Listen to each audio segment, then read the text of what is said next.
All right. This work session with consent agenda of the Board of Education for August 28th, 2023 is called to order. All items being considered this evening are posted on the PPS website under the Board and Meetings tab. This meeting is being streamed live on PPS TV service website on the 28th and will be replayed throughout the next 2 weeks.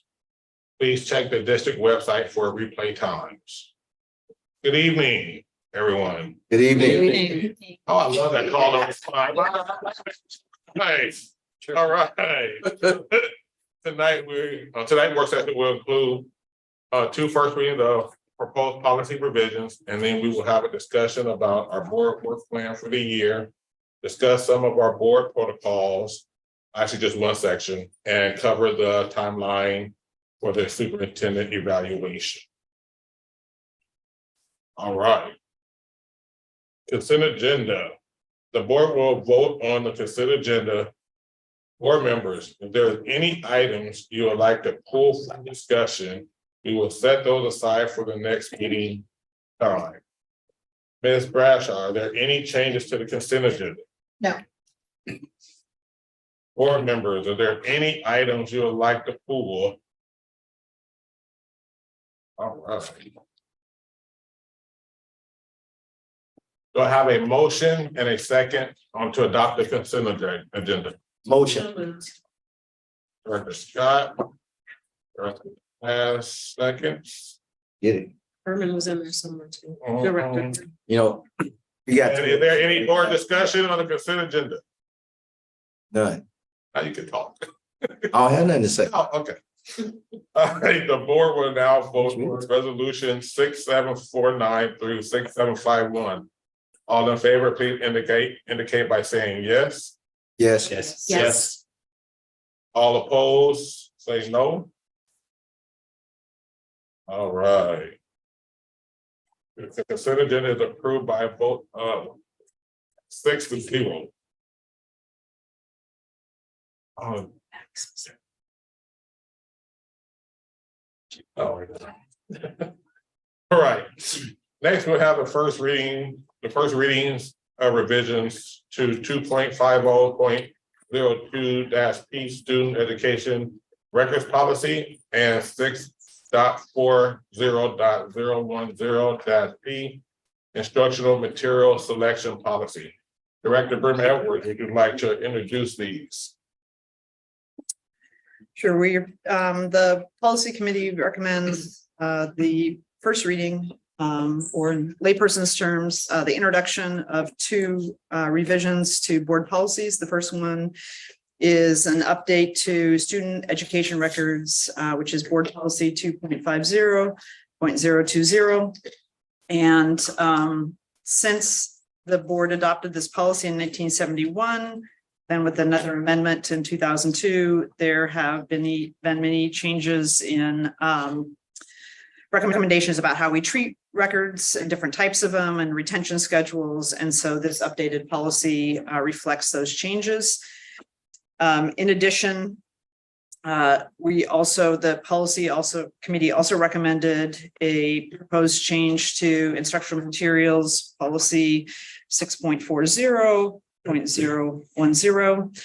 And the policy was last amended in 2002. And we are committed as a district to equitable access to high quality instructional materials as defined by the instructional roadmap. So this is an update of the policy relating to instructional materials. Again, both of these policy revisions came out of the committee as recommended by the committee, and they'll be introduced tonight, have a 21-day public comment period. If you go to the district website, there is an opportunity if people want to comment on them, and if there's no comment, it'll come back to the board at the next scheduled board meeting for second reading or what's known as adoption of the changes. Thank you. Thank you. For this to reiterate, Director Vermette, the policies proposed to be revised or rescinded will be posted on the board website, and the public comment period is a minimum of 21 days. Contact information for a public comment will be posted with the policy. Board is expected to hold a second reading of the revised policy on October 10th. Awesome. All right, so the next thing on our agenda will be the board work plan development. I think in July, around July, I shared with the board a draft work plan for the year. So tonight I would like to discuss what we have on here and get any input from everyone to help us plan our board meetings for the year. On here, you will see that there is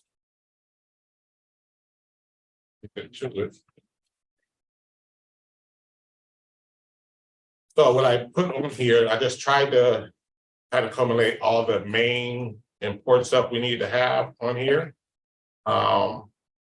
Whether it's, the start of schools or goals. So there's some things on here that you guys want to take a look at. If not, and I'm assuming everything is okay. And we kind of go from there. So the way, and I don't know the way I talk to everybody, kind of I do, so I'm trying to send out stuff. If I get some responses back, then I know you're interested. If I don't, I think you think it's all good. So we'll go from there. So is there anything on here that anyone wants to add, correct? So, where is the Tubman decision? So that was, we would be having a executive session about, I believe on the 5th. And so we can kind of let everyone know about the information. There's a lot of things in play. So it won't be on here right now, but that'll get on here. So Tubman will be in September? Well, the executive session about Tubman, yeah, it's going to be in September. I think it's September 5th, right? So the other thing, I'm looking for the audit schedule. Both the financial audit, but also the performance audits that we have, and the auditor's evaluation, which I failed to add. I failed to add that, but No, we can add it now. could we do that in October or September? I mean, I would share it out before that. No. September, October. Schedule. And then what about the audits, the performance audits that We haven't had our first meeting of the year yet. And so this is like a future thing to add. We'd have both the annual financial audit, and then Financial audits on I thought I saw where is that? too. What month? December. Okay, December. So the performance audits that we have, and also the board votes on the audit plan. Mhm. So that needs to be added as well. So we're looking to have that out.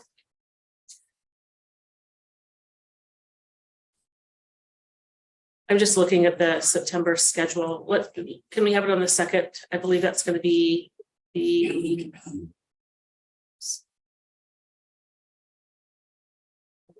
So we'll say September. And with the performance audit, that what it's called? That's for the auditor's evaluation, right? I'm sorry, I'm just now looking at the calendar. Let's say the Tuesday, the 19th. Which piece? For the evaluation. Yeah, for the Performance evaluation. evaluation. I think for the audit schedule, we've already adopted that for this year, so I think you're referring to next spring. Pardon? We've already adopted the audit schedule for this year, so you're referring to next spring for the Right. following year. Okay. So that could probably. That's in development. Right, but the requirement is the board votes on the audit plan, so So Okay. May or June, right? that needs to be added. And then I think I heard Michelle, you say since the committee hasn't met, maybe we come back once we have a sense of the schedule when those performance audits will come out. Yes. So- I mean, she'll, Okay. So you have a levy election with a question mark in November. So we won't have a levy election, but we should have in like January, a referral. With then May the actual.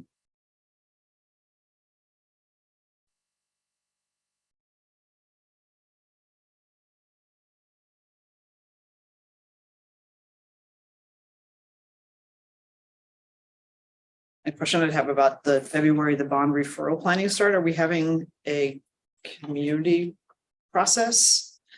Or is it going to be a board only process? Because starting in February, especially knowing that we've got lose the school community in pretty much June, July, and August, that we should that up. So the referrals will go out in January, right? January. Is that what you said? I'm sorry. So the local option referral. I mean, ideally in January is plenty of time. Okay.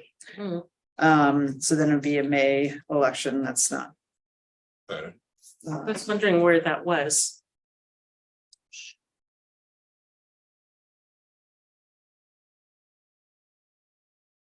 And then I was talking about the bonds, the 2024 bond referral Yeah, we have that. I think it's February. in February. So I was wondering if we were going to have a community, any sort of community process or input into that, because we'll have the bond subcommittee.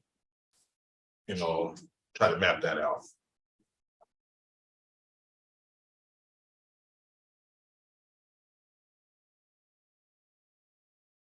from just a board engagement standpoint, it seems like we'd want to start earlier so that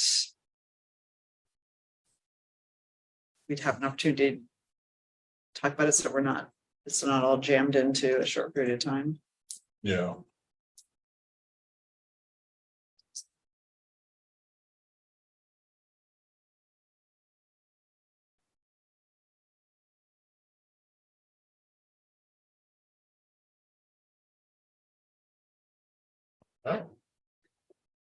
There's some stuff on here around the bargaining agreement, CBA piece that I would like to go into executive session. I need a motion and second for that. No, there's a script that you have to I didn't receive. get it. So we're gonna do that right now. Maybe towards the end of the script, but maybe not. We need to do executive session again.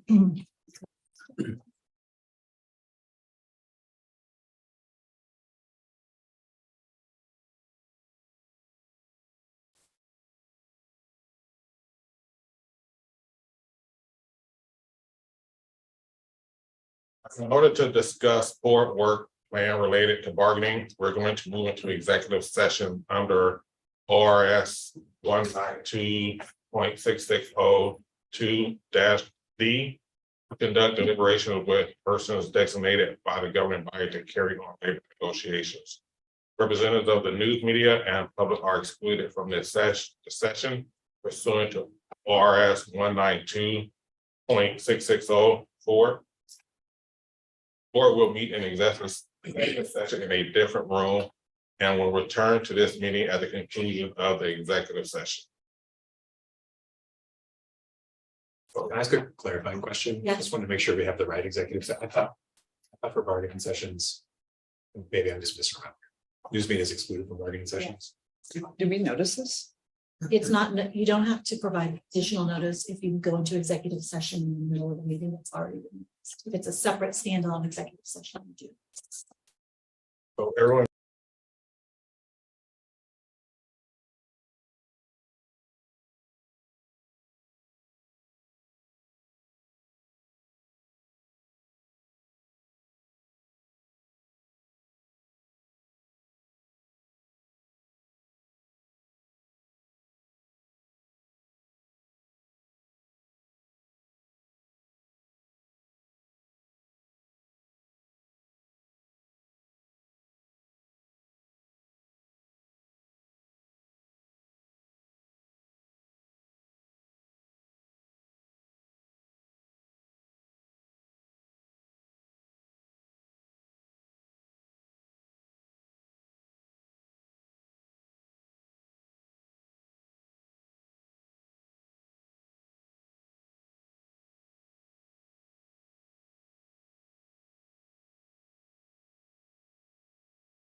right. So we'll get started. So we will now resume the public meeting. So the next topic we're gonna go over is board protocols. This year I want to take a different approach to considering changes to the board protocols that you're kind of adopted in May. We talked about in May of 2021. The document I have shared is a product of the board's review last year. I would like to focus on just one section at a time. I don't want to try to go over the whole thing. Excuse me, Chair Collins. Yeah. We're done with the work plan discussion? Oh, Well, I'm just curious because like we just took an executive session and then. well, is it? No, you're right. Let me go back to that. You're right. Is there anything else we want to talk about as far as the board work plan? Thank you for that. Did we add the levy? Yes. In January. I added the performance evaluation September 19th.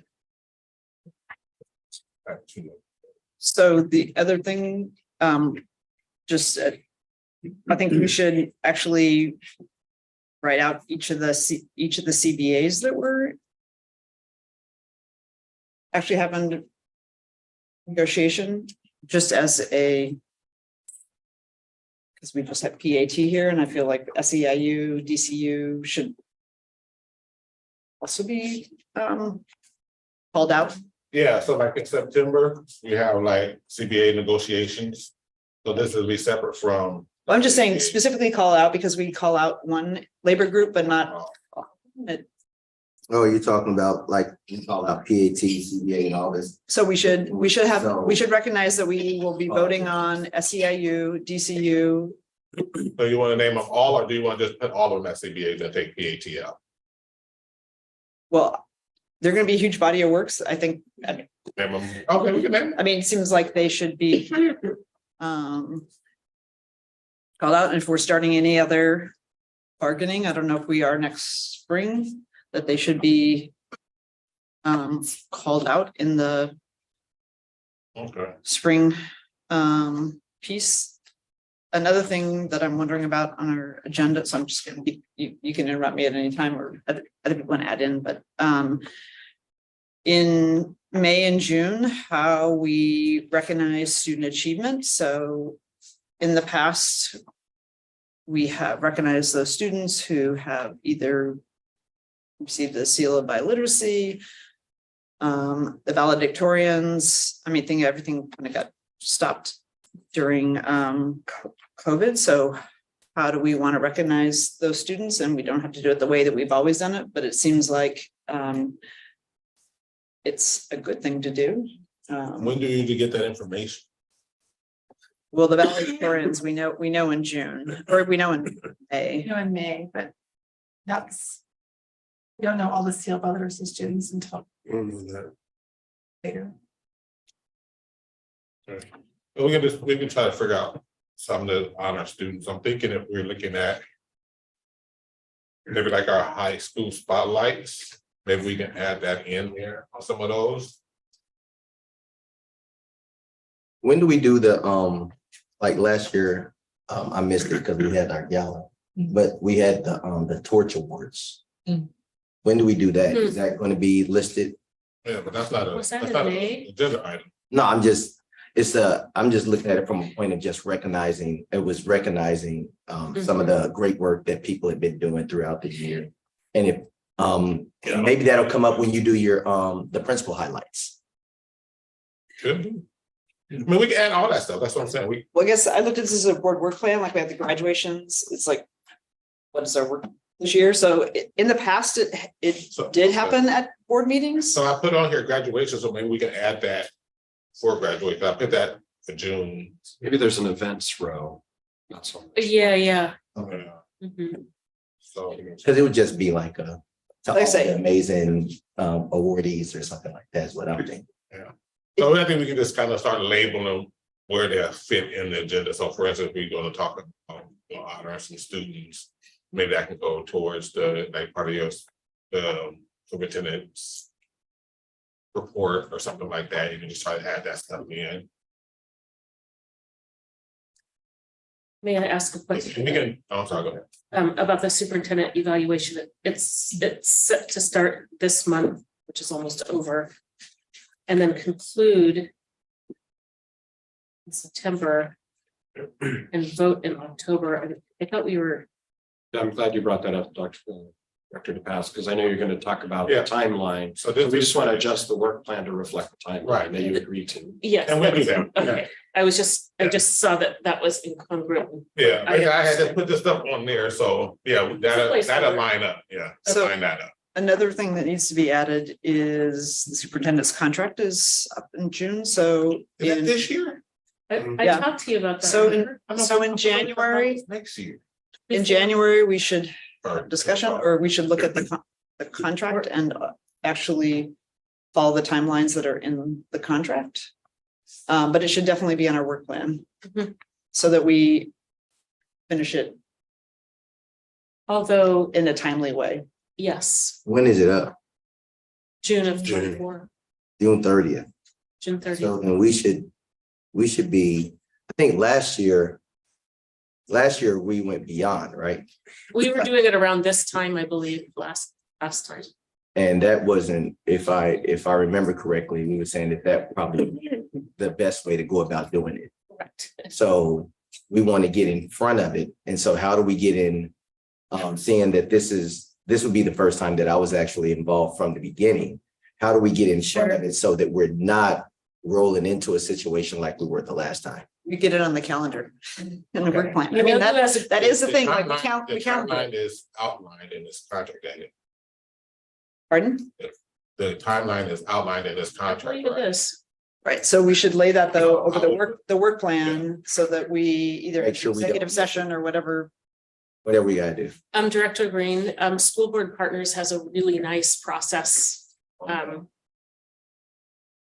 equitable process for superintendent evaluation that I would encourage you to ask around the Okay. community. So I'm gonna cut you off.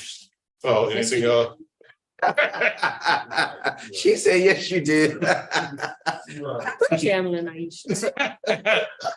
All right, so I will look at laying the superintendent's contract renewal over the work plan as well. So also, like, what are the things that are coming out of the committees? Just know that some of those things are going to be dropped in there, and I'm curious about when, like, and what type of work is going to come out of the equity contracting? Is that a Well, policy, or is it like a work session we have on it? Or I haven't thought that through. That's Andrew and I believe. There has been a report is it completed? The equity report? It would be the report that NAMCO commissioned and completed. And I haven't seen She's talking about the task force. construction. So that's just looking at our procurement practices. Just as an example, we had a RFP out, a $20 million approximately RFP that didn't have any language in it about including women-owned or minority-owned businesses. Because there isn't a company in Portland or in Oregon big enough that has the capacity to do the job.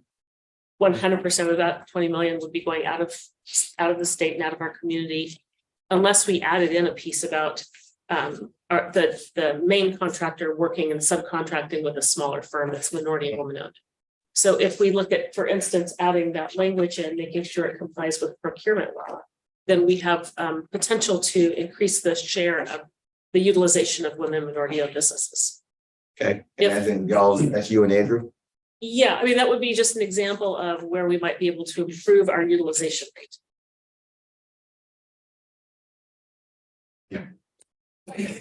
So, yeah, It's so getting- they'll let us know. Running out of words, it's getting close to 8. So we put it this way, they'll let us know and then we can lay that over the work. If I could take us back to, Oh, no, we ain't going back. gotta go back, let's just a minute, bear with me. Director Brimmer was mentioned having a conversation about the superintendent contract in January. And looking at the contract, it says that there needs to be 6 months written notice. which would mean you'd actually need to meet about it before January, by my calculation. February, Yes. Yeah, March, thank you. April, May, Yes. June. You need to at least start having conversations. The latest you could have November. conversations, the latest would be December, but November would be. Right. Yes, So I just wanted to Thank you. raise that to your attention because I yes. have it up here. And what is that, the superintendent, what? It says, Contract Extension. you have to give 6 months written notice, if you decide to not renew the contract, So we get the achievement data in October, September. oh, in September, oh, So so, we have a couple of months. okay. I'm not disagreeing that we need to start the conversation earlier. I think from a very legal perspective, I'm not sure the 6 months, that's notice of non-renewal. I think the contract renewal conversations can still be happening in that period of time, just from a technical standpoint. I just want to raise what I read. I'm not the lawyer. Your point is a very good one. Earlier is usually. Yeah, I'm definitely not a lawyer. No, I'm saying. you just dressed like. Sorry. Fancy shoes like. And got his, So Gary, I'm wondering, Frankie's not here tonight? Yes, yes. She's right here, yes. Where? Okay, I'm wondering if Frankie had any issues that would be added to the district work plan? Hey, director, student director Silverstein, Hi, I'm I having said trouble. that right. Yes. I'm Yeah. having trouble accessing it. Is it in board book or? It should be in board book too. yes, and Okay. For me, like, at least I'm logged in, but I don't see any document attached to it. It just, there's no link. It just says like work plan. and somebody email it to her. Yes. Thank you so I'm much. gonna email it to you right now. Thank you. If you have something, just let us know, just shout it out or. Okay, will do. For instance, there was that student-wide event that happened at OMSI. We might, it's not a work plan item, it's just an event. Yeah, but Their the students DSC, have it. the DSC meeting that they do at OMSI. Yeah. Yes. Yeah.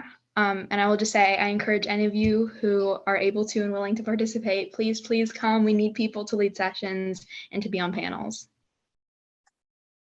Okay, Got it. all right, anything else for the work plan?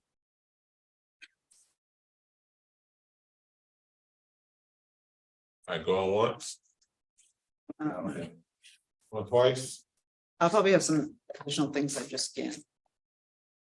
Yeah, so what we do is we will, Oh, quarterly financial reports, and it doesn't have to be provided. It used to be presented at the board meeting, but at a minimum. Then it shifted to just like they were posted, so making sure that we get those. They used to do those at the board meetings.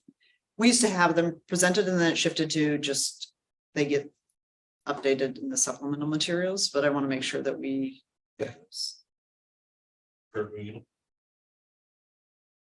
financial updates. There's nothing related to the strategic plan or the strategic vision or anything like that that we. I remember that, and some of the stuff, we look at, some of the stuff can just literally be literature that we send out.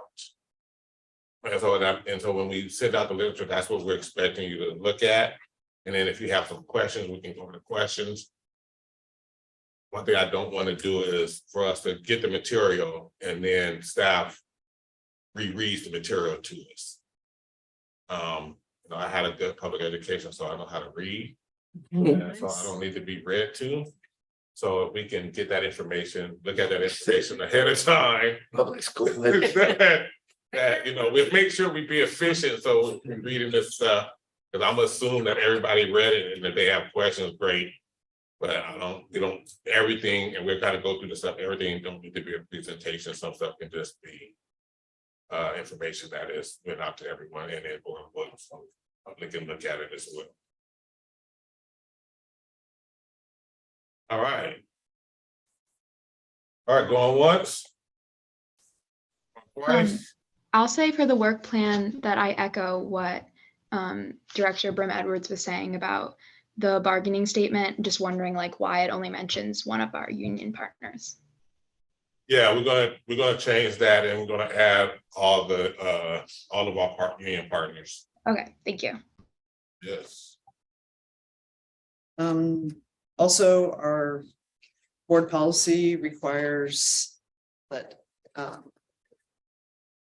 board annually evaluate its effectiveness. Self-evaluation. Is that something we could come prepared to our retreat? Or School or board the partners end has of a the, very or the good- end of the year, or I don't know. This is the one where I grade myself. I'm Yes, fantastic. I mean, usually there's a template, but you can. school board partners also has a really nice The board, template right? and rubric. Yeah. They presented it at the last one. We can just do that now. I'm great. I got an A. You gotta, Mine's done. That'd be nice. So I think that's a topic in the protocols you're probably gonna talk about next. Yeah, Well, it's actually, I think it's actually in our policy. And it's also, well, oh, the board self-evaluation. Yeah. We ain't talking- Is it in policy? I can't remember. We haven't done it. We didn't do it last year. We did it before. I did it the first year I I mean, came. this is I will tell you from a governance perspective, it is viewed universally as very important. OSBA says it, the school says it. It's been a somewhat frustrating process. I'll just say personally here, when we did it the first few years on. So I mean, I agree with Julie. I think it's a great thing to do. I think we should have a conversation as a board about how we want to do it. Cause I scored myself harshly the first time. I don't- Terrible. I don't think we should just do it as a throwaway exercise. I think if we're gonna do it, we really need to take the time, and it takes some time. We've gotta really rethink and reflect and think about, I mean, it's kind of similar to what we did at Harvard Business School, but just, Oh, gotcha. We did it the first year that we got on and we haven't done it since. Okay, so are we looking to do that by the end of the year? Is that like April, May? I think the timing is usually good to do it in May or June. Okay. So we're April before the May. April, Yeah. sure. I or. mean, at least in April, like, So, the two new board members will have majority of the Some time, year. yeah. relation. Then in May, we've got the budget. All right, so Maybe we we'll could look just start at the election April. See how that turns. out. Okay, We're doing it April. do it in April. If the lobby passes. So we're gonna hear about the soup's budget and then grade myself. Yep. This time I do it, I'm gonna be fantastic, because the last time I was terrible, but this time I'm going to be fantastic. and you have nowhere to go next year. Yeah. You hit the ceiling. All right. That's a good one. I need to leave some room for. All right, anything else for the board work plan? It's growth model. I'm just looking at the way this is presented, and maybe this isn't the final one, but at the very top, it has board priorities and No, this is not. This is, so I got this from Van, and I was trying to put all the stuff together, so you can just get rid of the priority. Draft. okay, I was gonna add the It's just a draft. superintendent's contract and evaluation if that. But that, if we're getting rid of that, then it's, Then it is, That was just something I had to put on, like I said, it's a draft, but that's, we got a whole lot of priorities, so. And then I did see though Roseanne took the stuff off where, we were going to the schools. I have that, we're still doing that, but it's just. There's a reason why I moved that. Oh, I'll tell you later. I had it going to, No, I have some CUBs out there trying to get those figured out. Okay, great. All right. Any other things for the board work plan? Like going once, twice? so, All right. So I will give you this information so we can. I'm gonna give it to you right now. I was taking notes of the document too. Oh, okay. Do you need my notes? Okay, I'll give them to you now, so. Be done with that. And then we will have this out to everybody by 2 weeks. Is that good enough time? Oh, yeah. Okay, so the next thing we have on the list, and the last thing we had on the list is two things we got left. Board protocols.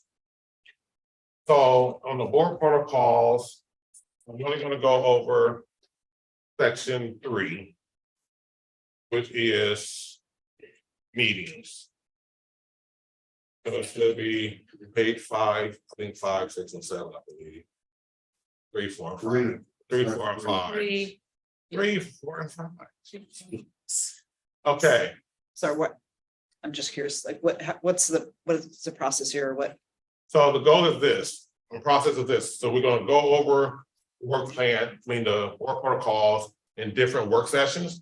And the goal is by the end of the year, we will have worked through all of these, and then this is something we can adopt at the end of end of this school year. and in the meantime, Are we adopting sections at a time? We can, that's a great idea.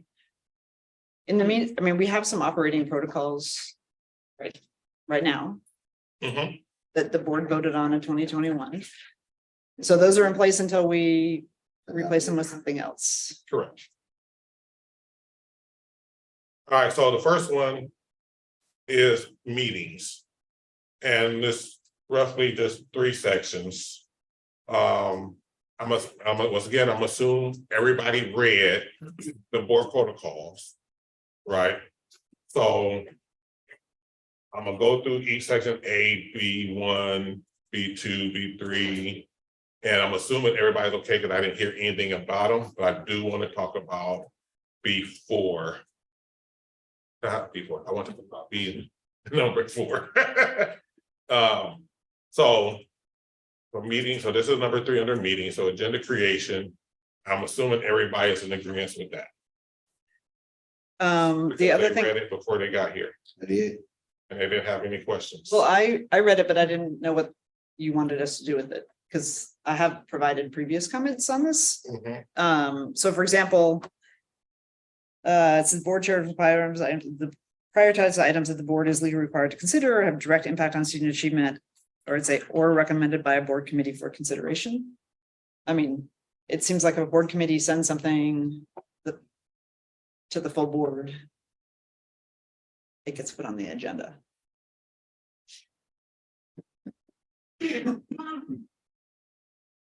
Well, I mean, What section are you? so I guess I'm assuming that. That's the under board chair A1. Would do that, I just don't want to make it be required. Because the chair still has the authority, but Yeah, can I ask it's a question of Liz, I think, from a legal perspective, from a parliamentary perspective. Kind of the way this is written, board chair is final decision on the agenda, so what's pre-populated on the agenda, what's gonna be there. But am I correct that at any board, a member can make a motion, any one member can make a motion that would then be subject to, majority vote to bring something Needs a that's second. not on the agenda? And so I think that's so this is why. To your point, I think you're making a really good point, right? If a committee's passed something out, it doesn't necessarily mean a majority, it means, there's a significant number of board members. I think if chair is going to put it on, I think if a chair chose not to, then that would be an opportunity for the committee chair to bring a motion and get a second and a majority. Again, we're kind of in that realm of hypotheticals that probably aren't going to happen, but that's why I think it makes sense that the chair gets to decide what the agenda is, but it's really a majority of the board that gets to decide what we talk. Well, in my 10 years on the board, I don't think if a committee's recommended something, it's never been not placed on the agenda. okay, And so I'm kind of thinking like the committee's members spend a fair amount of time on something that it seems just like disrespectful and to the board members serving on that committee. Because frankly, board committees can't actually take action, they just make recommendations to the board, so. so they. But just in your time, you said it never has happened, but we haven't had a protocol that requires it. So I don't know, well, So it kind of asks the question, do we need to include it in here? Well, If in fact- I'll just say, I don't like how a lot of this is phrased because it's very prescriptive and top down. It's kind of like the board chair will do X, which isn't how we've ever operated. I mean, the board chair's responsibilities are Are we doing something different? outlined in the board policies. So I'm suggesting It's- that, It's okay to do something, but I see on here too, it says majority of the board determines that an item be a focus of the board work. So if that committee is, board, and they can actually put that on there too, right? That's in the last line. I just don't think, like, committees should have to, like, make a motion from the floor to bring something. Because. Committees. We can take, I guess, the other side of that, I'm gonna use Michelle and me because we're such row. If as I can't even think of a good, but if as a part of our contract, work that we're dealing with, we came up with something just way out there. And we said, yeah, we want this on, and Gary and Herman looked at that and they're like, no, like that is not, no, we're not gonna bring that on. The question that you're getting at is, should we automatically get it on there, in which case it'll then probably be voted down, or should we have to say to bring it to a board meeting and get a majority? I think in practice, it's not gonna matter either way, because if a majority is in support of what Michelle and I have done, then a majority would add it to the agenda, or would automatically go to pass. If a majority is not, then it probably doesn't get on. But yeah, that's kind of that. I We're think, just a task force, though. We're not. I think it takes the power away from the board chair. And I think it takes the power from every, when we talk about the board chair, vice chair, and superintendent, I think it takes the power away from them to do that.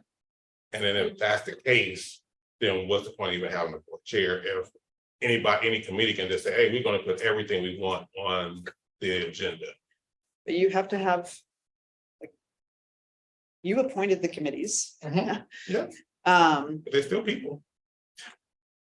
well, I'll just say, because the way our structures work, we're all elected by the constituents, so we, with equal powers, so the board, so why would the board chair like not move forward with what a committee a committee that board chair had formed, and that the committee that the board had approved committees.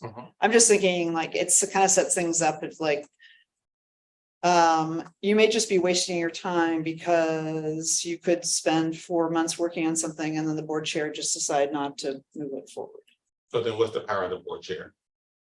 Well, it's what's outlined in our policies. So only thing the board chair does is basically just Ceremonial. facilitate meetings. You run the meetings, you That's it. appoint the committees and the committee chairs. Seating chart. But in essence, all of our constituents deserve us to have similar powers. I mean, you don't have to put it in, I'm just No, saying, that's- in 10 years, and But that- if so frankly, what happened at the city is if I was on a actually- committee and if I was on a committee and we spent 6 months doing something and Okay. then the chair decided, like, I don't like that, I'm not gonna put it on the agenda. Yeah, Yeah, I mean, that's a good point. I get it. But don't you just bring a resolution at that point? Because you got, the majority of the board was support. I guess it kind of remind me of the mayor, right? If he don't have veto power, he's just a figurehead. And I just don't see the Yeah. point of that. But the mayor is elected the mayor, not a member of the city council. And our policies have, here's what the role of the chair. Gotcha. All right, so let's just go one by one. So let's just take, I guess my thing is we just take a majority. I don't know, I don't say vote is only on the section. But can we just kind of do like a vote on each section, then as we go through each section? And then we get that into the. So let's just, we're gonna start with A and. We got an hour left. So. All in favor of Director Brim Edwards' addition to add 4 committees to be able to add things to the agenda. Say aye. Aye. Aye. 3. All opposed, say no. No.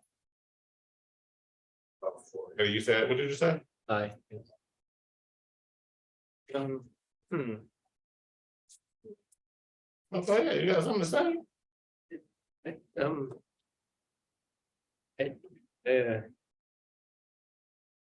Like, I understand B.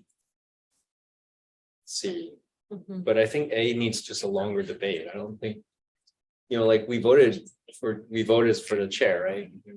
What are the assumptions behind what that vote means and what the roles are, right? Because it's a great responsibility, it's a great power. That's the thing, right? So like So all that, so do everybody agree, maybe we should debate it a little bit more? Well, here's what I'd say, when we have elected, I mean, myself included, is the board chair as, I mean, we have a longer discussion about there's things in here that are contrary to our policy, but it's like what our protocols have said they have been. So this, it would be a change. I guess I would say is like, if we didn't want to put that in there, the board chair should definitely tell a committee, like, don't work on something if you're not gonna put something on the agenda to. Like, I'm not inclined to put this on the agenda because I think it would be disrespectful for a committee to spend a lot of time working on something and then not have it. It's just, I mean, we're supposed to be a resource to the board. And so. For the Well, committee, like the fundraising policy, for instance. We want to put that, we want that on the agenda at some point. If it, you know, can move through the committee. well, anything we work on, if it's not a good use of staff's time or the community's time or board members' time, if it's not gonna. Like I say, the committees are supposed to be like a resource to work on things in more detail and make recommendations to the board. And we could like have them come to the board and be like, we're gonna table this because like we don't think it's a good idea. But I also don't think we should have committees spending a lot of staff time and board members' time on things that aren't gonna actually ever get to the board. So actually, so to me, it actually make it seem like then we're all board chairs, committees, chair, vice chair, we're all the same at that. So that means then there's no need to even be voting for board chair. We don't need to vote for someone who's just gonna be moderating meetings. not at all. That's not. Right, that's not so the- I guess, but that's what it comes out to, like, if. We have this board chair, only thing they're doing is, oh, we get to pick the committees, get to pick the members. Then what else the board chair does? Absolutely But right. but you're not given absolute veto power over what, Can I answer? Yeah, I mean, What else do the board chair do? That's all I'm okay, asking.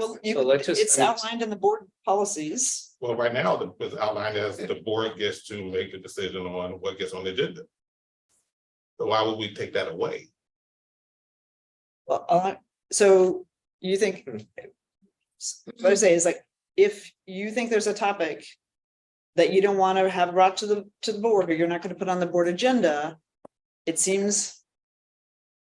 The courtesy to tell people like, don't even discuss that because. It's not a good use of board members' time. Or maybe the thing is you tell us and then we'll, we can vote as a board. About whether we want to have a discussion about I think it. that's the important, even this doesn't give the board chair veto. This gives the board chair that he gets to set, or they get to set initial agenda. But the And that's, board I'm in still agreement gets to with weigh that. in. I The want. board still gets to weigh in. I think the other side of, the other side of adding, and I want to be clear, I actually don't feel that strongly about this either way, because I think the end result is the same. That I think whether committee chairs can automatically put something on or not. If a majority wants something to be on the agenda, it'll be on the agenda. If they don't, it won't. But that's it. The other side, though, just what you're saying, Julia, I'm not a board chair this year. So if we add in, at my request, thank you, Gary, if we add in that board chairs can automatically bring stuff and the board chair and committee chairs can automatically bring stuff, then that actually, you're talking about 70 people, I actually will have no, like there's nothing, like, I'm just like, oh, I guess the only way I can put anything on the agenda is by just raising it as a motion during a meeting, right? Well, actually, you're on committees, right? I'm on committees, but I'm not a committee chair. Right, but for example, I've met with Eddie and Michelle, who are on the policy committee, about what items do you want to move forward this year? We'll get them on the committee agenda. Some So of those might get, But so Share with is the the board. concern, let me make the argument for you, and you tell me if I'm getting it right. Is the concern that a committee, would do a lot of work, and let's say it's not a majority, let's say it's a committee of 3. And that committee unanimously votes something out after doing 2 or 3 months' work, and the board chair says, not interested in having a vote, and then you bring a resolution, and the 3 members of the committee vote to put it, but the 4 members don't, and then the item never actually gets a vote. You technically voted whether to put it on the agenda, but it never actually got brought forward. And so is the concern there that there would never be a substantive vote on that work? Versus if you add in here, the committee chairs automatically get stuff on, board chair might say, I don't really want it on, but you automatically get it on, and it still goes down, but it goes down 4-3, and you got a substantive vote. Is that kind of the thought process? well, I just think it's really disrespect. Okay. We don't have a mayor and city council system. We all get elected by everybody in the city, by our zones. And so having something that comes out of committee that then just gets like, basically, we're not going to do it, to me is disrespectful to both the staff and the committee members. And the work. I don't get the disrespectful. Okay, if you spend a lot of time working on something and we advance it, like, I don't want to come to meetings to do work that's just going to end up nowhere. The whole purpose of committee work is to advance something to the board, to make a recommendation. Yeah, I hear what you're saying, I do. And the committee and the chair of the board. I think what you're actually doing is giving power to more people than just the chair. And if that's what we're going to do, then that's fine, because then that means every committee chair is basically the chairperson, because they can bring stuff to the board, which is, if that's what we're doing, that's fine. But I just want to make sure we're clear on what we're doing, that we are looking at making everybody basically a board chair. Outside of picking the stuff, we're looking at making every board chair, every committee chair, basically a board chair. And if that's what we're doing, that's fine. But I just don't want us to act like that's not what's happening, because that's actually what it is. Actually, I'll just say, for the last 20 years, the board has operated the distributive leadership model. We have committees, and that's always happened. So it's not something new. So I'm actually kind of surprised we're even having a discussion about it, because it seemed kind of like of course that would be it. What I'm reacting to is actually AJ taking away something that a practice we've always had. And we have had a distributed leadership model because we all are independently elected, and the board chair is not elected, unlike, say, Metro or the city of Portland, or the county, where there is an executive. We're all elected equally. And I think what I might just. Actually, I think you're right. I think that is how the district's operated. And you and I had some of these conversations, Julia. I do believe in a stronger board chair role, and I would actually maybe point to the last 20 years and say maybe it's time to try something different in terms of how we govern ourselves. And it's, again, I want to be really clear. We elect the board chair. We can unelect the board chair at any time for board member. When Gary becomes tyrannical, he will. We're just going to, 4 of us are just step in and we're just gonna, take away his board chair and move on. So it's not like you get it and then keep it for 12 months regardless. But I guess maybe I would say that maybe the board, if we think about what we learned at Harvard, maybe we would do better with more of a focus and not so much random stuff coming from 7 different members that want stuff, but like, this is our work plan, we're going to stick with it, which doesn't mean those random things can't come up. If 4 people want to put them on, they can, but not just 1 person or 2 people or 3 people. I feel like I can see that. I was just gonna say, when we were working together as chair and vice chair, and we had an agenda setting, we did have some board members regularly contribute an idea that came from them as an individual, not as a collective. Which is good. I And- mean, that's just part of the conversation, yeah. And we, sometimes had room on the agenda and sometimes not. Chair, just would like to note that student director Silverstein has had her hand up for a while. Oh, wow. Oh, hey. He's Hey, so you sorry. yeah, you gotta speak up, student director Silverstein. Sorry, I just didn't want to interrupt the good discussion happening. But I would say that I am in favor of adding specific language about committees, but also like I would like to take a look at the way we're phrasing that, because like when I think of something coming from a committee, I think of something like the majority of that committee has said like we want to present this. And I don't necessarily think like of a committee as just the committee chair, because I do agree that the board chair, has a specific role and should have some power because they're elected in that position for a reason. But I also do feel like it's important to know like the board works as a whole, like each person is represents a zone and they were elected for that zone. And I guess my question is also, like when the public is electing people, do they all have awareness about board chairs? And also because like the board chair, like there isn't typically like a large competition for that position. So I'm just thinking about like, how do people who are not currently on the board view that role? And I do think that the committee work is very important and it's done for a reason. And I feel like we're talking a lot about like worst case scenarios, but usually what goes on in the committee, like, and that is decided needs to be brought forward. Like, I feel like it should be because they're relevant topics and it's gone through discussion. And I don't know, I feel like I'm in favor of like having more leadership across the board. How about this? And I was gonna say this compromise, but maybe actually maybe Julie's original suggestion.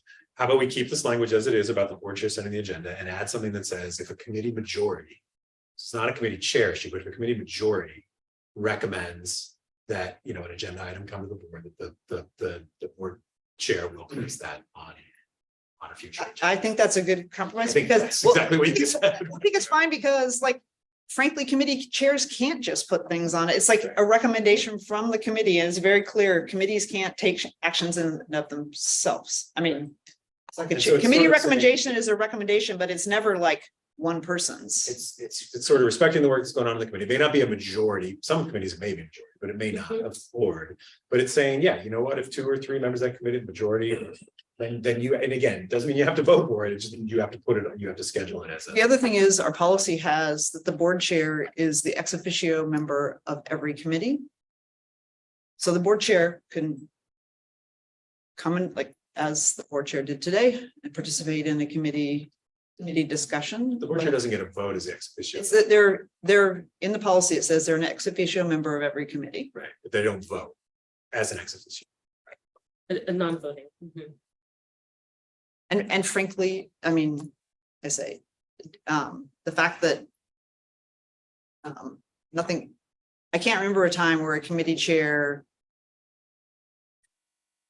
it just doesn't happen. It's like, I mean, at least my committees are all the committees I've served on, which I've served them all. It's always, it's a recommendation of the majority of the committee comes forward and the chair just presents it, but it's not a committee chair's idea. It's a from recommendation the from the committee. committee.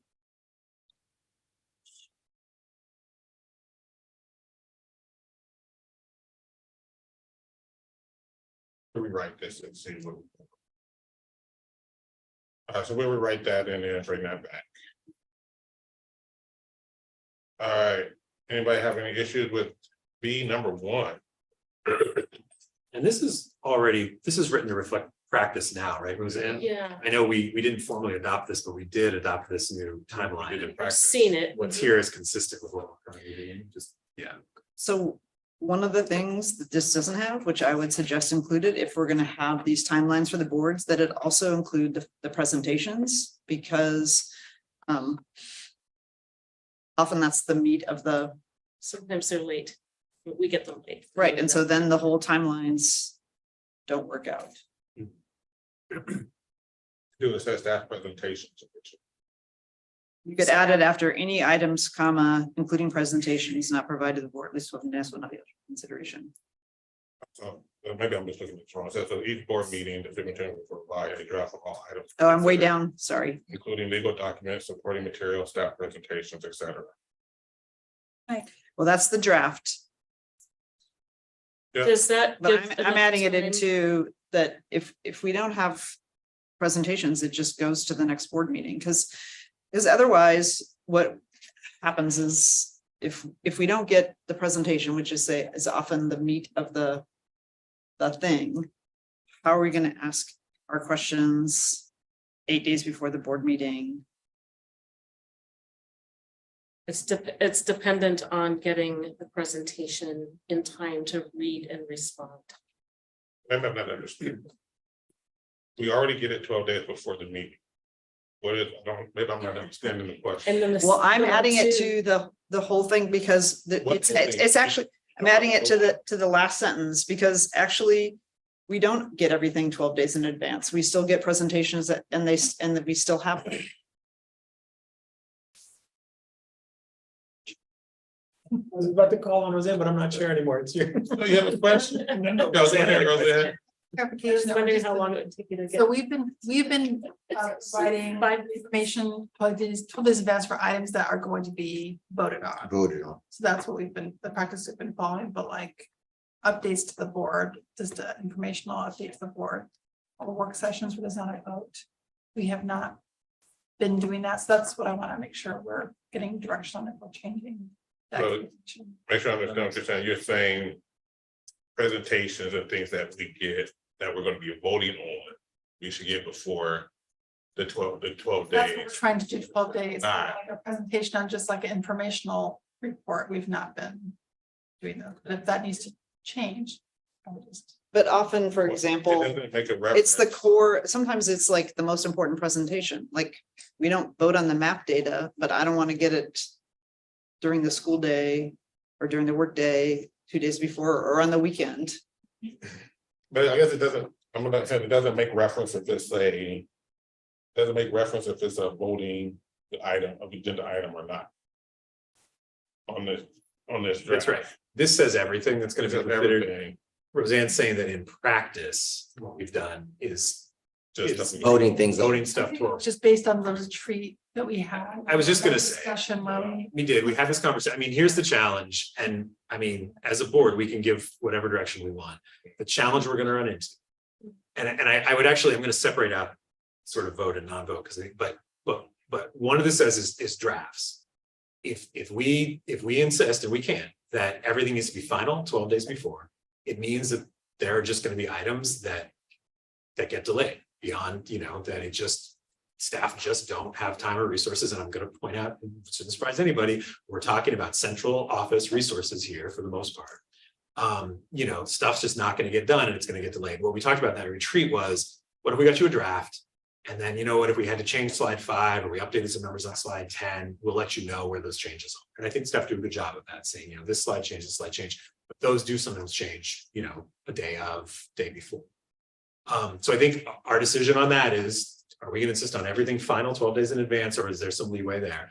And then I think the question about the voting, it's kind of similar in the sense of, you made really strong arguments last fall, Julia, that if I'm gonna vote on something, I need that final information. I think the board generally agreed with that, and they've been trying to do that.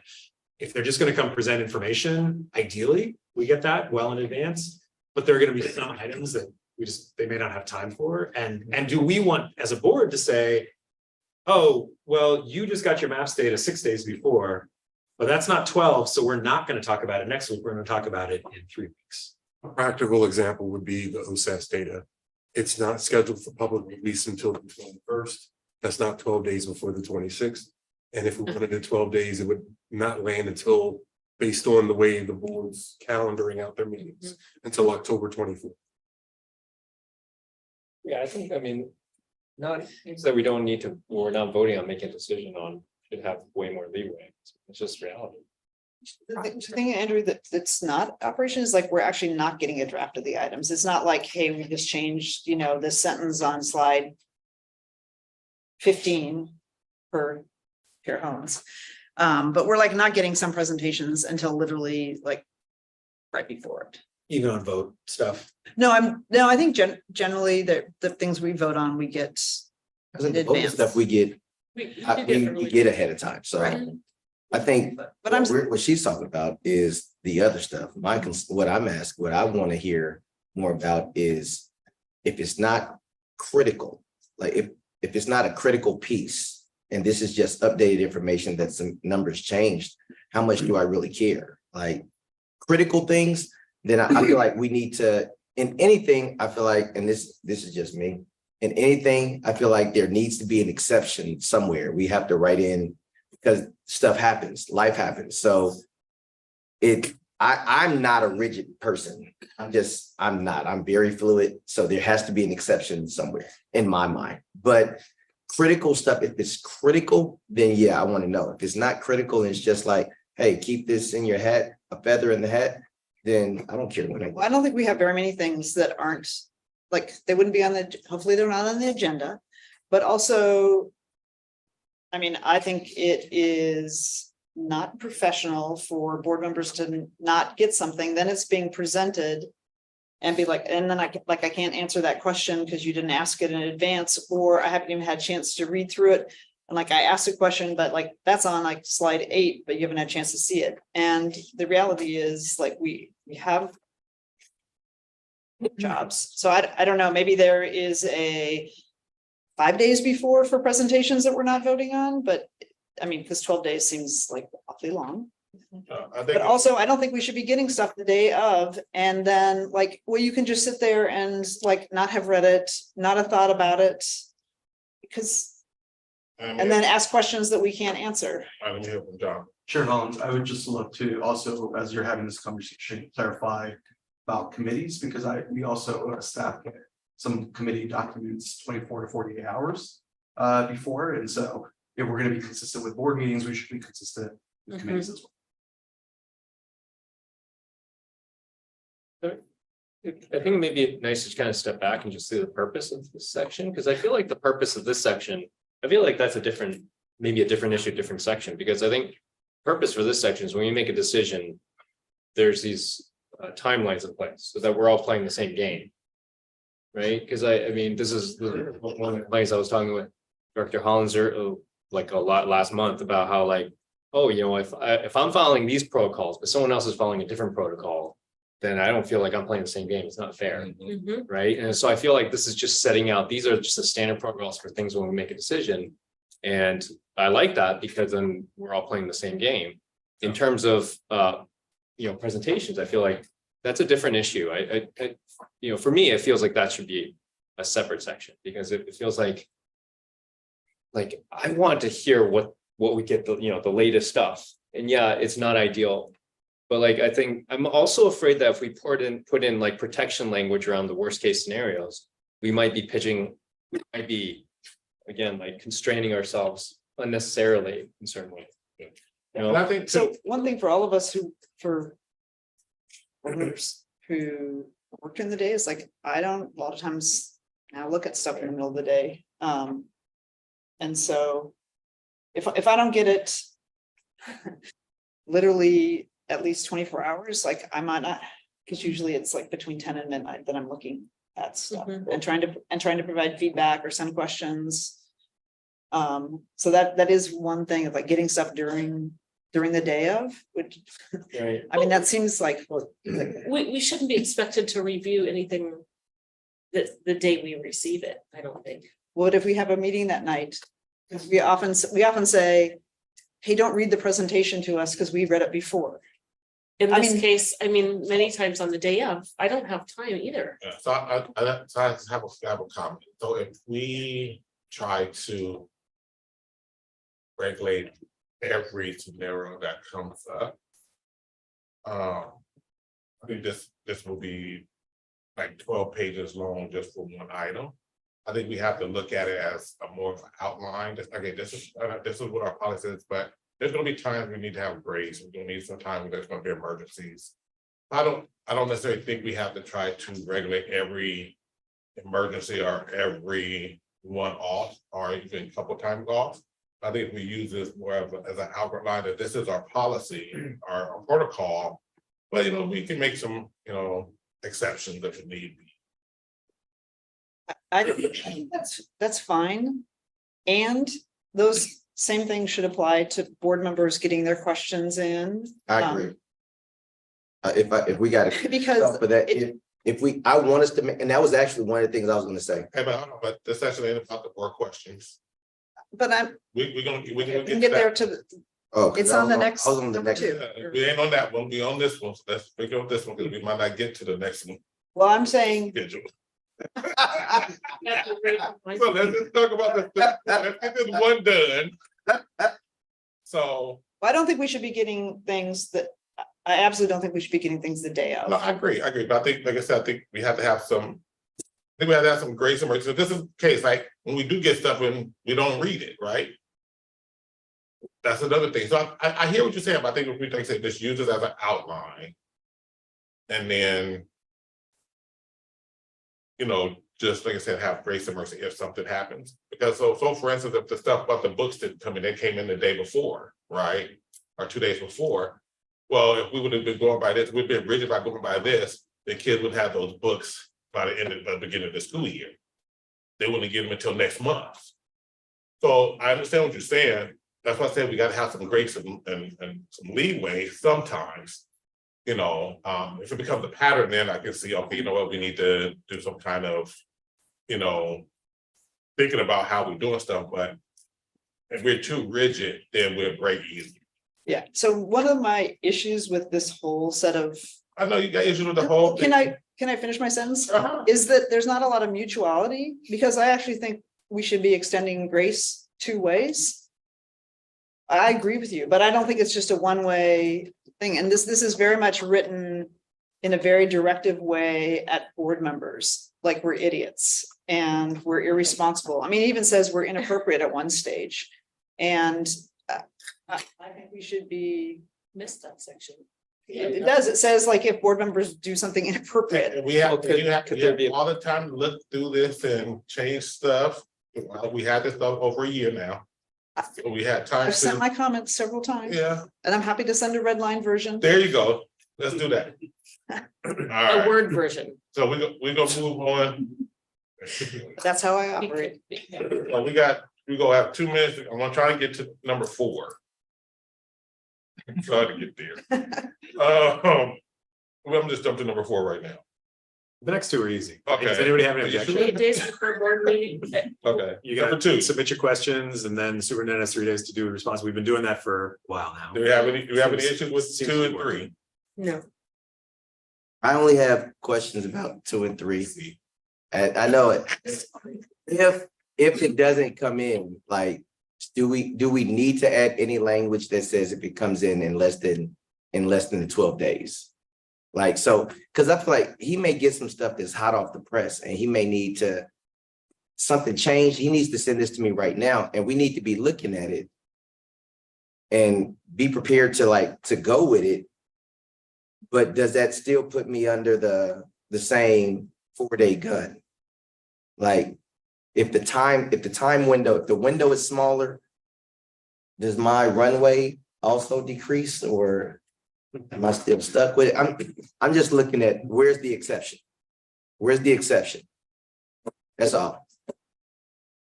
Unless we got 4 days, unless it comes in less than the 8 days time, or because if he has something and we only got 4 days to review it and he needs to get it out, then I want to see it.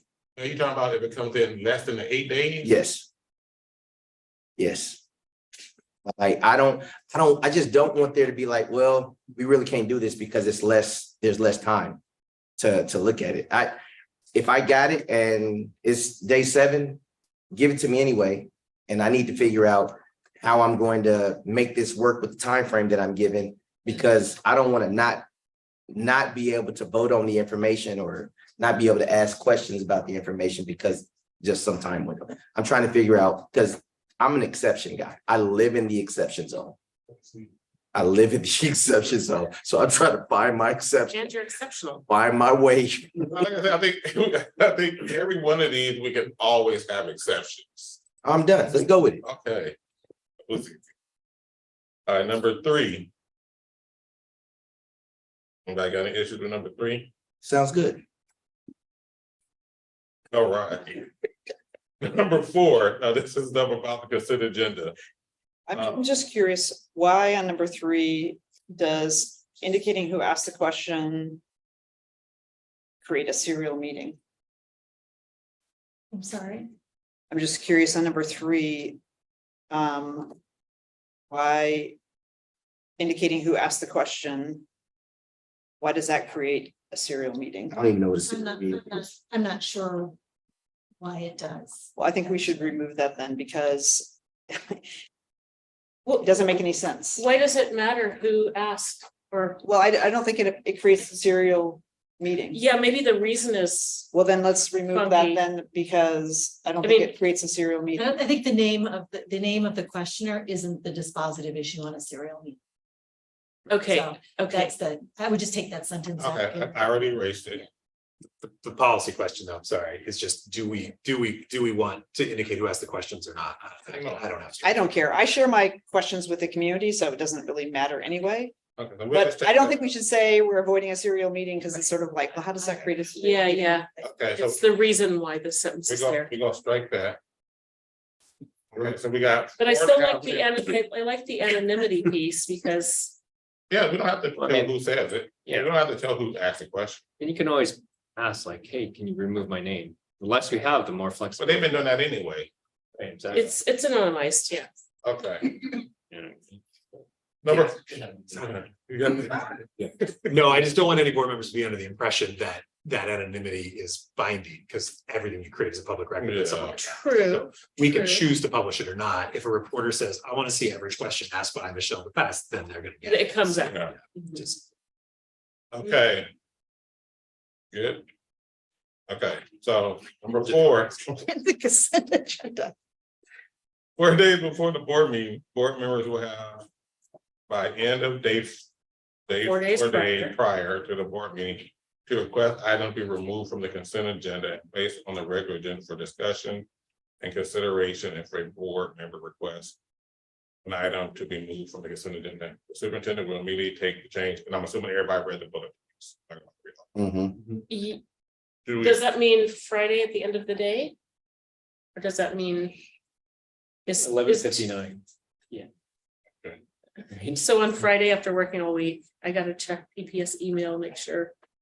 no, you would have already gotten it 12 days. Yeah, you got it. 12 days. You have eight- That's- you have Thank eight- you. eight I days. did add that, yes. Yeah, see, that's already in. This is assuming that, this isn't assuming the exception that came in 3 days prior. to. Okay. Because that one I can definitely remove because it didn't have no business being there to begin with. So So- one thing is you now are in a situation, say if you had questions about an item on the consent agenda, a contract, you'd get the answer. You get the answer, but then you have to, within a day, then ask to have it removed from the consent agenda. Good point. Say it one more time. So it looks like based on this calendar that, say you ask a question about a contract on the consent agenda. When you get the answer back, then you have 1 day to actually ask to have it removed from the consent agenda. Based on the, And I guess one Timeline. question I have about this section generally is I understand the need to move items that are on the consent agenda to like have a vote on them.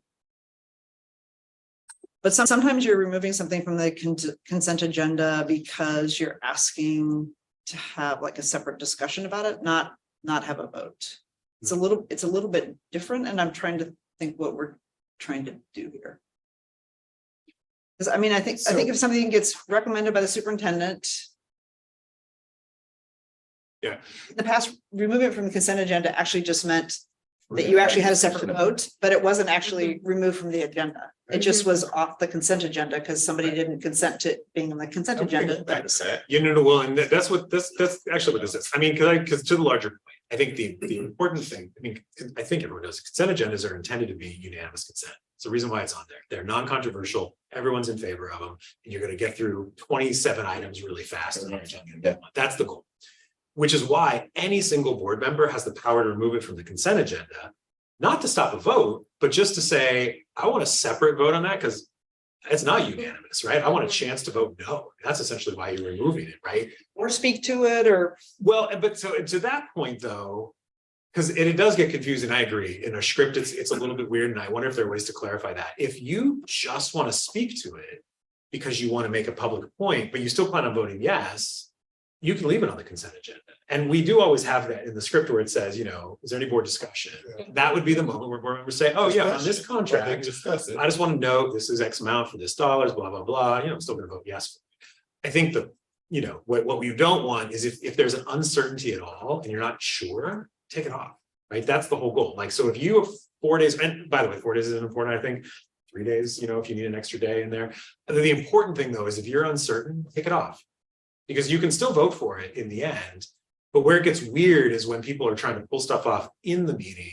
And I'll be really blunt, like I feel like we got a little sideways with the fact that you had objections to the contract, but because you had objections and pulled it off late, it's not that the rest of us got a chance to vote on it, it just got delayed to the next meeting. And that's what I thought was weird. I didn't have a problem you had objections. I actually wanted to hear what those objections were. We didn't even really have a chance to like talk about it.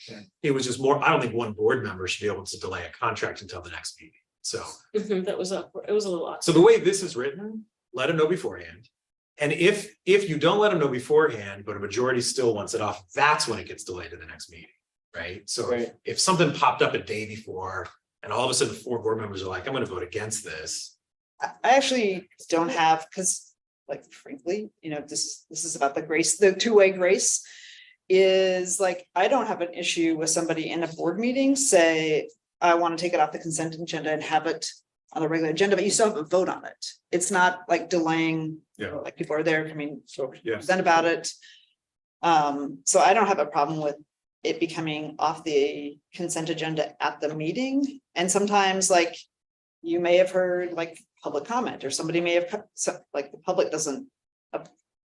They don't follow our. They don't follow our timeline. So they may like, you know, hey, you know, Eddie, there's, you know, this issue on the consent agenda that, you know, X, Y, and Z. And Eddie's like, oh, I didn't know that, but it happened like 2 days before. So to me, the main principle is that you're not taking it off the agenda because you always have the opportunity to vote against it if it's a separate agenda item, or if the majority wants to vote against it, like it's separate. Yeah, I think the reason why it's written as it is to avoid surprises, right? Age is very big on like going into your meeting, you should know exactly what's going to happen. There should be no gamesmanship or board members coming in and pulling stuff off. That said, I don't disagree with you. I don't know what the superintendent or staff have thoughts on that, but for me, yeah, I mean, I do think it's a courtesy to say beforehand, if you know you want it off, let the chair know, let the superintendent know.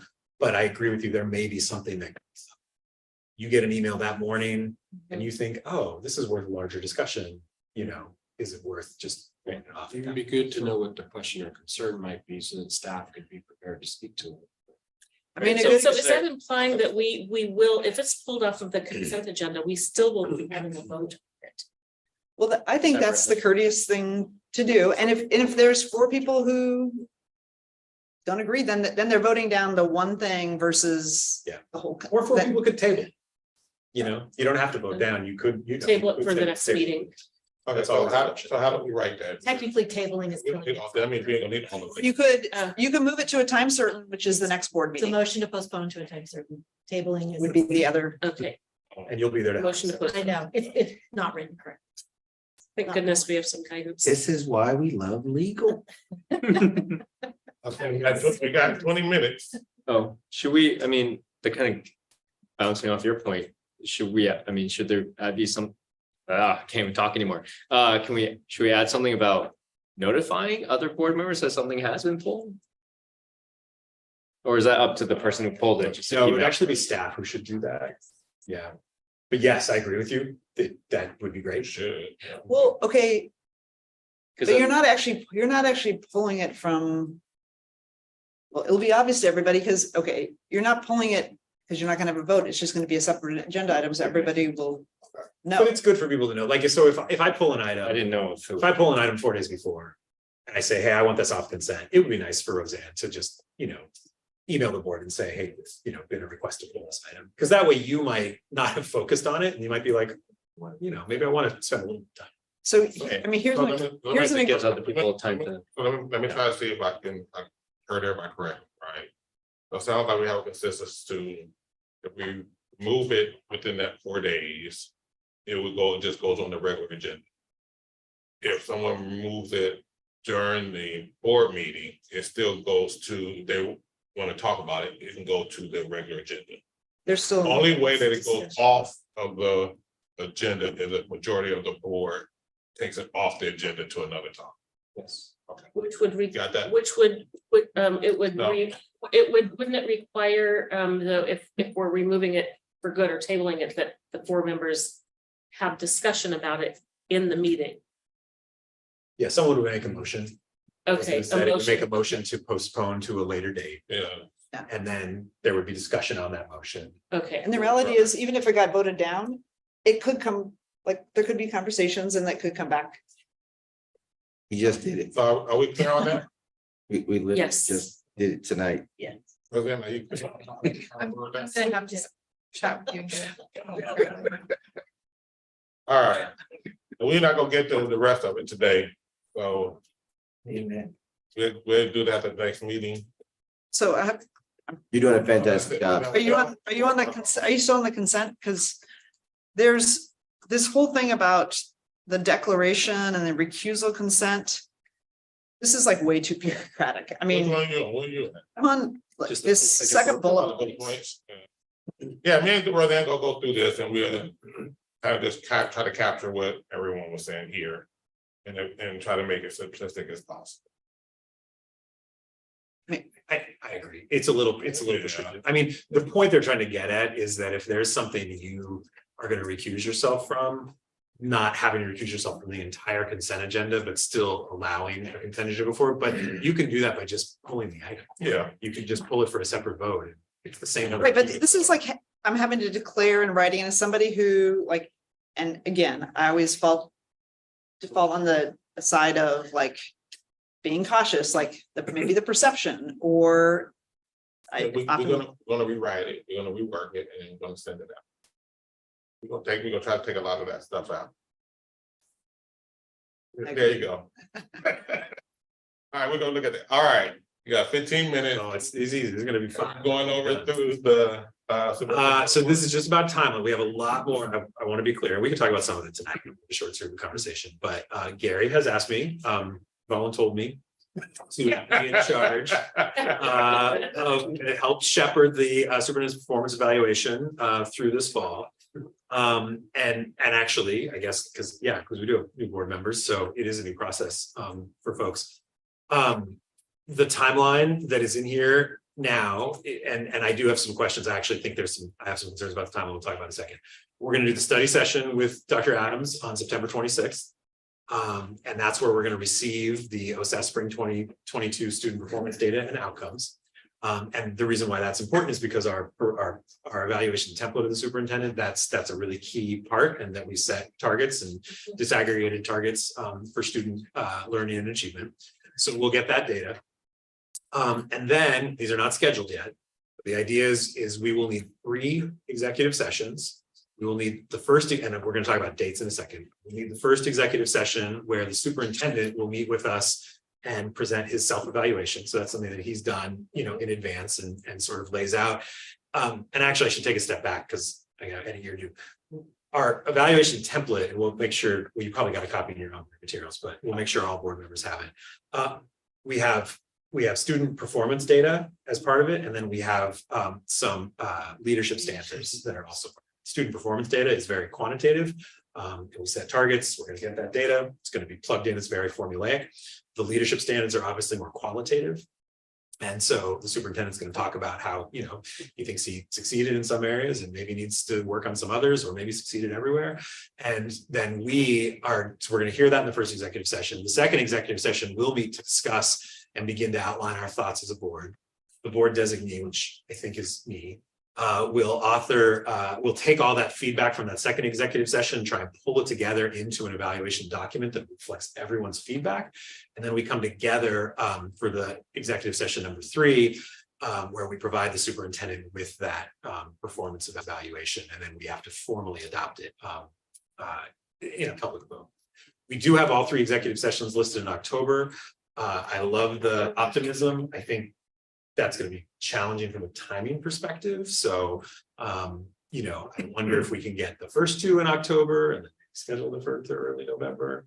But maybe our chair wants us to really push for October, in which case I'll push as hard as we can. So, Well, the idea of that was to use, let's say, those weekly executive sessions we will have, and just kind of piggyback onto those. Do you remember it, Roseanne? Yeah, I mean, we want to hold executive sessions for you on several things, so some of those as well, we have 2 a month already held.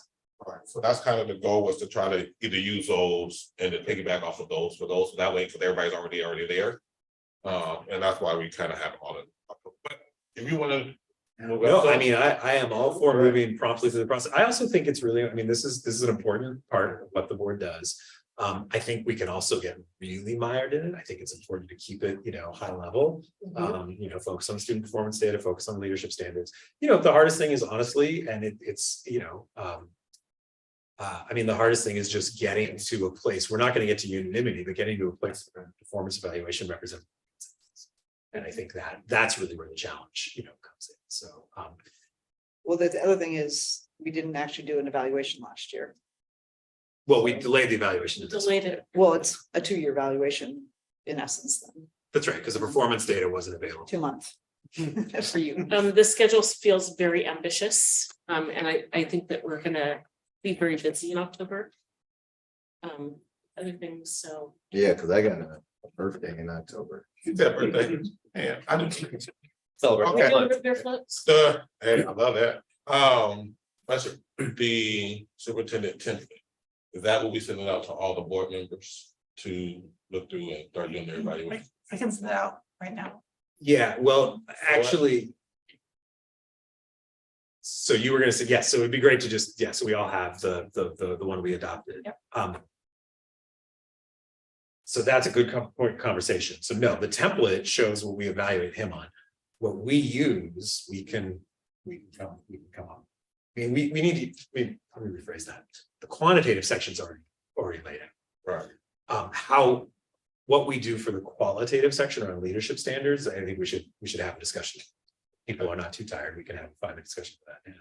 Before we move off of quantitative, is it possible, like I have the evaluation, but the 2022 baseline data is not dropped in there? It would be great to have that before we start the process, not this year, but the 2022. Is 2022 are serving as a baseline? That's for- what the, Both years. I mean, we have it, it just needs to be dropped in so that we're, Do you want that in advance of the 26th? well, I don't, we have it, so it seems like it would be useful to know what our starting point is. On the Versus, 26th, you'll get 22 and the latest all in one. So we'll have. I'm just we'll have- curious, we have it, can we just Sure. you wanna receive look it? at Last year's now. Well, again, since we didn't have. My perspective, we didn't have the evaluation process get delayed, or we didn't have an annual evaluation, and it's a 2-year. Appreciate having 22 data and dropped into the form.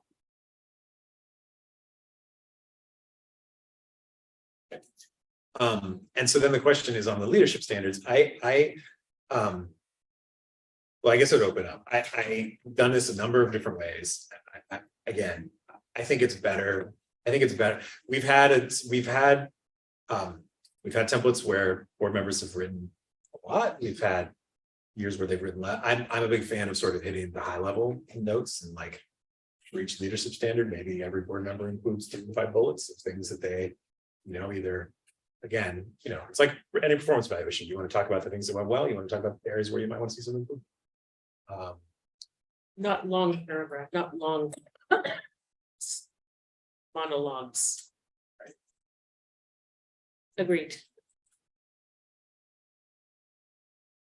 You could do a character. I'm just saying. Ooh, tricky, Nice. yeah. So maybe, yeah, if the board's okay with that, Only we can take those qualitative leadership standards and just create, now I'm trying to remember, maybe there already is space in there for board member feedback, but I'm not sure. We can create. I think there is. Is there? Okay, yeah.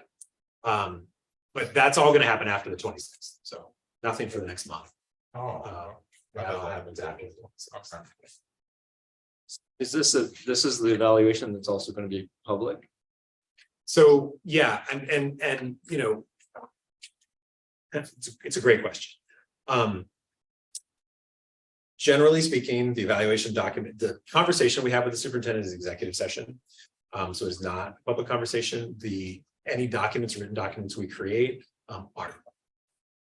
Portland Public Schools is, as far as we can tell, the only district that the media often asks for. Every other district creates these performance evaluations, nobody asks for them here.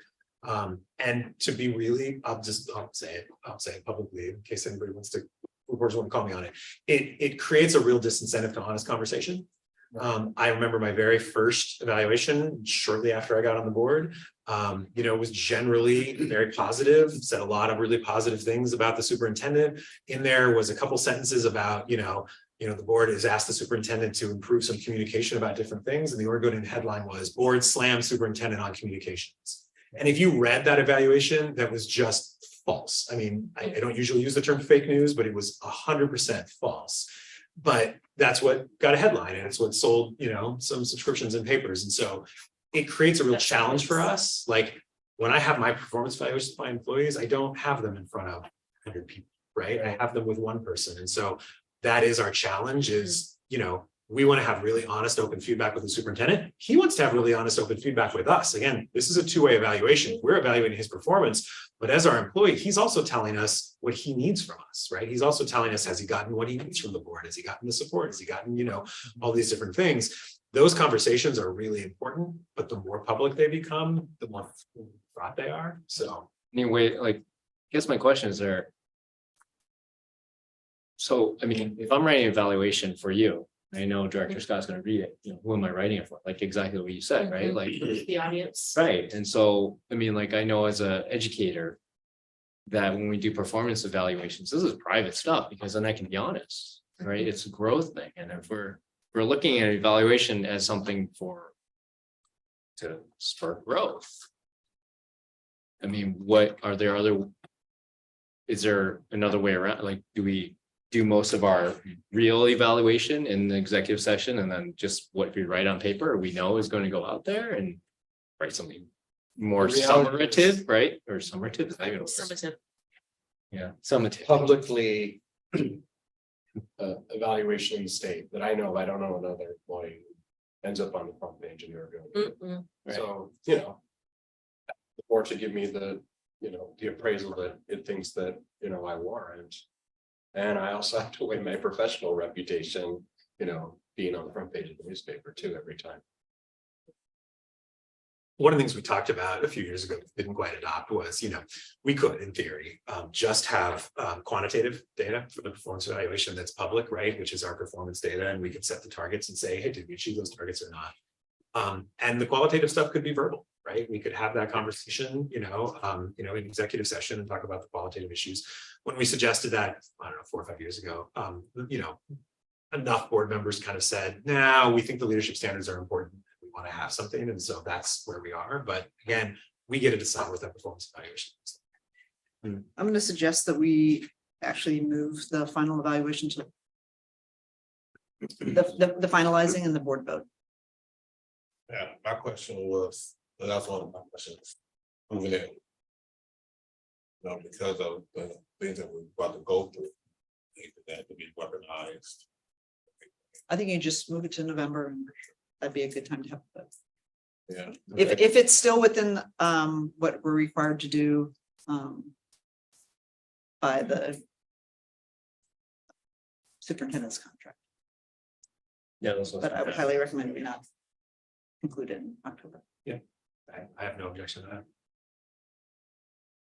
All right. Anything else for the good of It's November if you have feedback, directors. the? Only a phone call away. I'm definitely not. For the eval. I said I live in the exception. Okay, Completion in the vote. anything else good for the order? Happy All first day of school tomorrow. Yes. Yeah. We are adjourned.